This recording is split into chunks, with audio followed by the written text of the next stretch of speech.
can I just talk to my people for a minute? You know, the 1 in 4, the mental ones. You know who you are. It's that whole row there, all the way to the end, all the way, and then the man with the beard. You're not right. And there's a cluster up there. You're my people. Okay, I just want to say, just go off piste here. Just to say, depression has nothing to do with stress. It's nothing to do with your baby left town, so you're singing the blues. Even if you're mourning, that's on the human palate.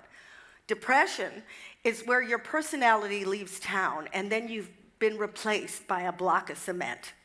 Nothing is there. Nothing. You have lead in your veins. Nothing. So I thought, okay, now I'm going to get a grip. This is about 7 years ago. I thought, I'm not going to get this anymore. 7 years ago, I said, no, I don't want to go through this again. I don't want to end up in an institution, which I only did a few times, sitting on a chair for weeks on end, too terrified to get up, my brain dead, dark, thinking the sun had eclipsed and it was never coming back. Of course, then when you're in an institution, people call you up, they tell you to perk up. Yeah, perk up, because I didn't think of that.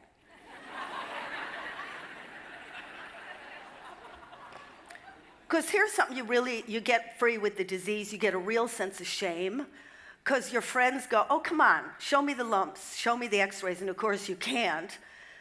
And so you get even more abusive voices, because you think, well, I'm not being carpet bombed.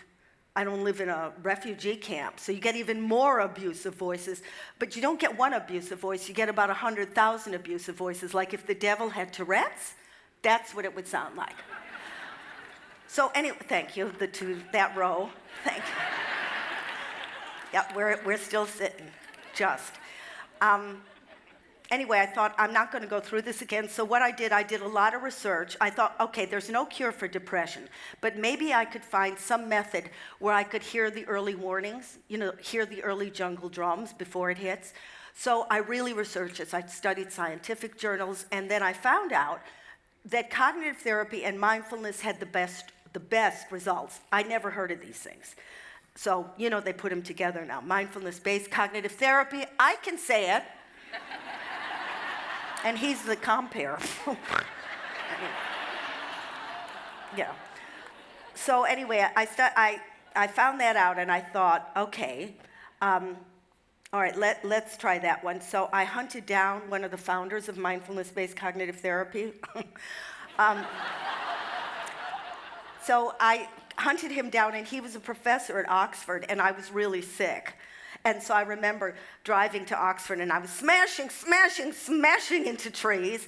And I know when I got to him, I had a couple pine cones hanging from my hair. And I said, okay, don't give me the fluffy stuff, please. Don't give me that. What happens in your brain?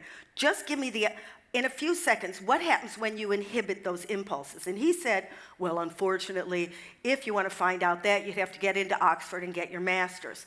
So because I have an extreme amount of dopamine, I got in and I graduated last year. So that's how I know this stuff. Yeah, thank you.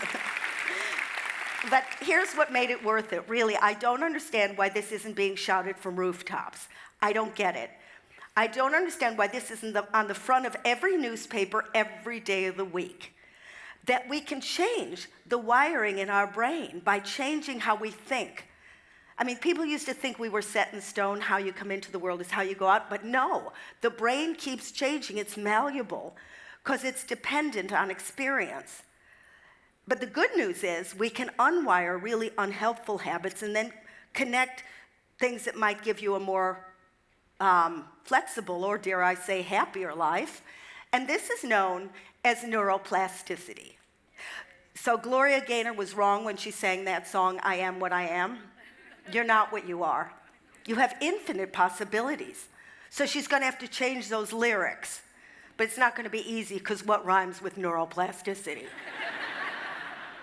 So the course I was on was called Mindfulness-Based Cognitive Therapy, and I thought, oh no, I'm going to have to worship one of those blue elephants with 100 arms. Those ones sitting in their own nappy. Yeah. Or I'd have to turn into one of those women, the ones, you have them in Byron Bay, they don't shave their legs. Huge women, gigantic, dancing in the moonlight to whale music. You know these women, huge, gigantic, worshiping the solstice, burying their periods in a ditch. Bang, big women, drumming women. Anyway, I didn't have to go there. And all mindfulness is, you probably know, is it teaches you to focus, to pay attention, so that your mind doesn't get caught in that endless loop.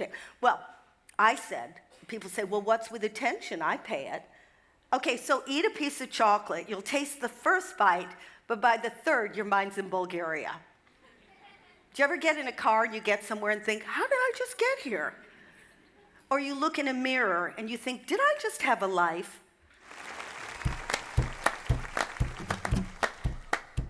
If you go to this supermarket and shouting, I want to buy peace of mind, then people laughing or people feel that person's mind is something wrong. Now, this word connections is a really interesting one because our kids today are more connected than ever. Of course, then when you're in an institution, people call you up. They tell you to perk up. Yeah, perk up, because I didn't think of that. I should have a happiness project, I decided.